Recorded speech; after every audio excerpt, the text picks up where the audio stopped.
వర్మ గారు, మీకు ఎప్పుడైనా కోపం వస్తుందా? I don't remember a single time నా లైఫ్లో నాకు కోపం రావడం. I don't believe that. Actually even I don't believe it some times because అది ఎలాగ అండర్స్టాండింగ్ వచ్చింది. Okay, first of all let us define ఏంటి కోపం అంటే ఏంటి. ఇప్పుడు రోడ్డు మీద ఒకడు వెళ్తున్నాడు, ఒక వెహికల్లో, ఒక స్కూటర్ ఏదో రాంగ్ రూట్లో ఎవడో వచ్చాడు. రాంగ్ రూట్లో వచ్చినప్పుడు రైక్ ఏంటంటే అది అరుస్తారు, లేకపోతే వెనకాల నుంచి ఎవడో కొట్టాడు ఒకటి టక్కని సార్, దాన్ని రోడ్ రేజ్ అంటారు. కొన్నిసార్లు కొట్టుకుంటాం, కొన్నిసార్లు చంపడం కూడా జరిగింది. చాలా ఫేమస్ కేసు ఉంది పంజాబ్లో, క్రికెట్ ప్లేయర్ ఎవడో రోడ్ రేజ్ అనేది. అది ఎందుకు నా రోడ్లో ఇటు వస్తున్నాడు, ఆబ్వియస్లీ మీకు థ్రెట్, ఒక ట్రాఫిక్ యాక్సిడెంట్ అయిందో లేకపోతే ఏదో జరిగింది, దాంట్ నుంచి ఒక విపరీతమైన కోపం అనేది మీరు రైట్ అనే ఒక కన్విక్షన్ నుంచి వస్తుంది. సో నేను రైట్ రాంగ్ అనేది నమ్మను కాబట్టి నాకు కోపం ఉండదు. మనం ఇక్కడ కూర్చున్నాం, ఎవరో కాఫీ అందిస్తున్నారు, ఎవరో కెమెరా చేస్తున్నారు, ఇంకోళ్ళు ఏదో చేస్తున్నారు, నా డ్రైవర్ ఏమో కింద వెయిట్ చేస్తున్నాడు, ఎప్పుడు అవుతాడో ఎప్పుడు వెళ్దామా అని వాడు అనుకుంటాడు. అందరూ వాళ్ళ పొజిషన్లో వాళ్ళ కేపబిలిటీ బట్టి, వాళ్ళకున్న సిచ్యువేషన్ బట్టి they have to be you know. అప్పుడు ఒక హుదూద్ సైక్లోన్ వస్తే మనం ఏం చేయలేం కాబట్టి దాక్కుంటాం. So we all have limited powers point. కానీ ఇలా చేయకూడదు, ఇలా చేయాలి అని రిలీజియన్ కానీ ఒక సోషల్ ఫ్యాబ్రిక్లో, సోషల్ స్టాండర్డ్స్ కానీ ఒక మారల్ స్టాండర్డ్స్లో ఇది కరెక్టు ఇది రాంగ్ అని కొన్ని నియమాలు పెడతాయి ఇది సొసైటీ ఇన్ వేరియస్ వేస్. దాంట్లో నడుచుకుంటే కరెక్టు, దాంట్లో రాంగ్ అయితే కరెక్ట్ కాదు. సో కరెక్ట్ కాదన్నోడు వాడి గిల్ట్ ఉంటుంది కాబట్టి వాడి మీద విరుచుకుపడతారు. రాంగ్ సైడ్లో రైట్ సైడ్లో అనేది అక్కడి నుంచి వచ్చింది. అప్పుడు ఎవడైతే కారు దిగాడు, వెనకాల నుంచి కొట్టాడు అనుకోండి, సపోజ్ ఒకడు, నేను కారు నడుపుతున్నాడు, వాడు వెనకాల నుంచి వచ్చి గుద్దాడు, రై అని వాడు కింద దిగుతాడు కోపంతో. అవతల కారు నుంచి దిగినోడు వీడికన్నా ఒక్క అడుగు పొడుగుంటే ఆడ కోపం దిగిపోతుంది. ఎందుకంటే అంతే, బికాస్ మీకున్న ఇండిగ్నేషన్ కూడా ఒక లిమిట్ ఉంటుంది. ఇప్పుడు నాకు తెలుసు, నాకు ఒక మేకప్ మ్యాన్ ఒకటి తెలుసు, ఆడికి విపరీతమైన కోపం వచ్చేప్పుడు ఆడి వాచ్ తీసి కింద పడేసాడు. ఐఫోన్ 6 అయితే ఐఫోన్ 6 పక్కన పెట్టండి, దట్స్ క్వశ్చన్ ఆఫ్ కాస్ట్. అప్పుడు ఏంటి, నేను కంట్రోల్ చేసుకోలేనండి అసలు కోపం, ఎరగొట్టేస్తానంటే అప్పుడు నీకు ₹1,00,000 వాచ్ ఇస్తే ఎరగొట్టడు. ఎందుకంటే అప్పుడు దాని వాల్యూ బట్టి ఇది అవుతుంది. ఇప్పుడు గాజు గ్లాస్ ఉంది, మీ మీద కోపం వచ్చి నేను టక్కని దాన్ని కొట్టాను, అది ఇరిగిపోయింది. ఎందుకు, నాకు సబ్కాన్షియస్గా దాన్ని ఇరగొట్టేంత పవర్ నాకు ఉంది అని తెలుసు. అదే మీరు ఫుల్ ఐరన్తో చేసిన ఫిక్స్డ్ పెట్టండి, నా చెయ్యి ఇరుగుతుంది కొడితే, అప్పుడు నా కోపం కంట్రోల్లో వస్తుంది. సో ఇప్పుడు మీరు మీ ఇంట్లో మీ పనివాడు బాగా, నేను పనివాడు బాగా చేయలేదు, ఎంట్రా నన్ను అరిసి ప్రతన కోపం వచ్చింది, అది ఆబ్వియస్లీ అది దావుద్ ఇబ్రహీం మీద అంత తొందరగా కోపం రాదు. ఎందుకంటే దావుద్ ఇబ్రహీం ఏం చేయలేమని తెలుసు మనం, అందుకని అది భయంగా మారుతుంది. సో కోపానికి భయానికి చాలా deep interlink. First of all I will stop you there. మీకు అస్సలు కోపం రాదన్నారు, సపోజ్ హైపోథెటికలీ నేను మీకు అసిస్టెంట్ డైరెక్టర్, రేపటి షార్ట్స్కి అన్ని ఫైల్స్ నా దగ్గరే ఉన్నాయి, 7 గంటల కాల్ షీట్, నేను 12 గంటలకు వచ్చాను అనుకోండి, మీకు కోపం రాదా నా మీద? ఇప్పుడు నా పరిస్థితి అర్థం చేసుకుంటారా? There is a line difference between కోపం అండ్ ఇరిటేషన్. ఆఫ్ కోర్స్ కోపం ఎమోషన్, ఇరిటేషన్ ఎమోషన్ కాదు.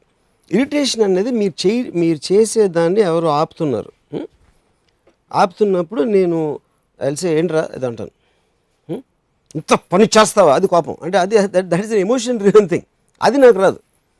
ఇరిటేషన్ అనేది because you're being physically or mentally subjected to irritant. What is an irritant? Irritant is not, anger is a very strong emotion, or I might take a logical decision because వాడికి నా కోపం రాదు అని వాడు అనుకోకుండా నేను కోపం నటించవచ్చు, బికాజ్ కోపంతో మీరు కొన్నిసార్లు పని చేయించవచ్చు ఎవరితోనో.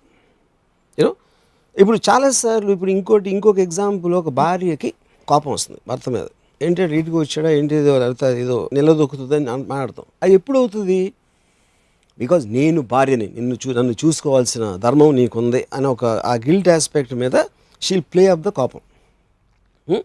కానీ దాని వెనకాల ఏంటి, దాని సోర్స్ భయం.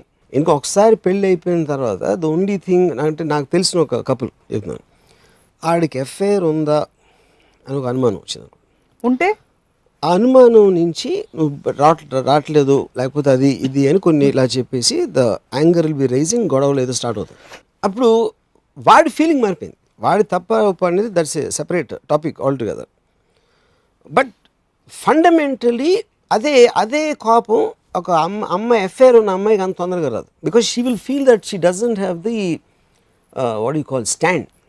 Plus she justifies it somewhere అంటారు. తప్పు చేసిన బికాస్ అదే దట్స్ వాట్ అక్కడ సోషల్ ఫ్యాబ్రిక్లో రైట్ రాంగ్ అనేది ఆల్రెడీ సెట్ చేస్తున్నావు కాబట్టి దానికి ఉన్న కనెక్షన్ తోటి మీకు కోపం భయం అనేది వస్తుంది, ముఖ్యంగా కోపం.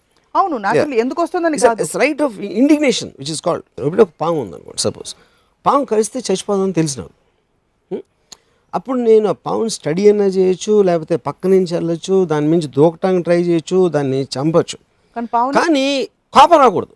భూమి కలుస్తుందా అని అంటే ఎంత స్టూపిడో వాడు ఎవడైతే ఏం చేస్తున్నాడో వాడు is coming with a certain thing. ఇది వాడి అవసరం కోసం వాడు ఏదో వస్తున్నాడు, వాడి అవసరం కోసం ఏదో చేసాడు, వాడికున్న పాయింట్ ఆఫ్ వ్యూలో ఏదో చేసాడు సంథింగ్. మీకు ప్రాబ్లం కాబట్టి you should take that thing out if you have the power, but you cannot lose your emotional thing. Okay, ఇంకోటి చెప్తాను మీకు. నేను నా wife when I was married we went to see a film అయిపోయిన తర్వాత మేము ఇంటికి వచ్చాం. అది మధ్యలో సినిమా బాగాలేదని ఒక అరగంట 40 నిమిషాలు చూసి వీ కేమ్ బ్యాక్. ఒక అపార్ట్మెంట్, అది ఒక డోర్ ఉంది దానికి. నేను బెల్ కొట్టాం, లోపల పని పిల్ల ఉండేది, ఒక 17-18 ఏళ్ళ అమ్మాయి. తలుపు తీయలేదు, ఈ గడి తీసుంది అంటే లోపల నుంచి గడి ఇస్తుందని అర్థమవుతుంది. మళ్ళీ బెల్ కొట్టేప్పటికి కొంచెం డీలే అయిన తర్వాత తను తీసింది తలుపు. మేము లోపలికి వెళ్ళి రత్న ఏమో తను కిచెన్ వైపు వెళ్ళింది, నేనేమో బెడ్రూమ్ వైపు లెఫ్ట్కి వెళ్తాను. సడన్గా ఐ హర్డ్ స్క్రీమ్, అరిసింది రత్న. చూస్తే ఒక మగవాడు అలా నడుచుకుంటే వెళ్ళిపోయాడు బయటికి. So obviously understood what's happening. So they are making out inside the kitchen whatever they doing. సడన్గా తలుపు కొట్టేసి గడి తీసుకునేటప్పటికి they had no choice but to open the door. So వాళ్ళు ఏం ప్లాన్ చేశారు, ఓకే అక్కడ దాక్కుని ఇలా ఉంటే ఏదో ట్రై చేసి వెళ్ళిపోవచ్చు అనేది ఏదో అనుకుని ఉంటారు వాళ్ళు. ఇంక my wife started screaming at my that girl what ever words. నేను తను మనం పని చేస్తుంది, తను సెక్స్ లైఫ్లో ఏం చేస్తుంది, ఎవరితో అఫేర్ ఉంది అని నన్ ఆఫ్ అవర్ బిజినెస్. ఒక పాయింట్. రెండో పాయింట్, మనం లేనప్పుడు తను వేరే బయట వాళ్ళని రానిస్తుంది, ఏదో వాట్ ఎవర్ తన యాక్ట్ అనేది మనకు సంబంధం లేదు. బయట వాళ్ళని రానిచ్చింది అనేది మన ఇంటి సెక్యూరిటీ ఆస్పెక్ట్ అని నువ్వు అనుకుంటే వార్నింగ్ అన్న ఇవ్వు, లేకపోతే పనిలోంచి తీసే. One of the two you can take a decision. But don't shout and scream and show anger. అంటే then she start screaming at me. ఎందుకంటే whenever people can't talk with logic, they resort to violence, whether it's verbal or physical.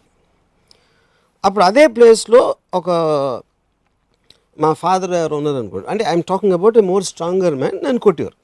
అంతే difference ఉంటుంది. Verbal or physical violence they both come from the same source.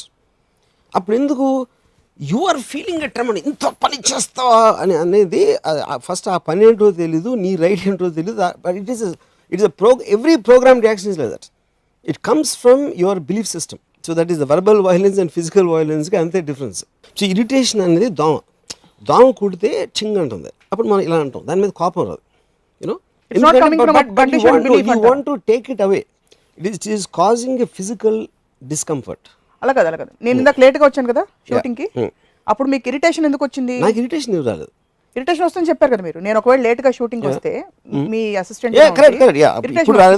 ఎందుకంటే మీ frame work లో మీ rules ప్రకారం 7 గంటలకు report చేయాలి. It is stopping me from doing something, it is coming in my way, it is bothering me. So you are entitled to anger or irritability or whatever if it comes in your way అంటారు, but not as a general principle which doesn't affect you. For example in the kitchen incident, kitchen incident లో ఎవరికి అది దానివల్ల consequence లేదు. Correct, it's their life.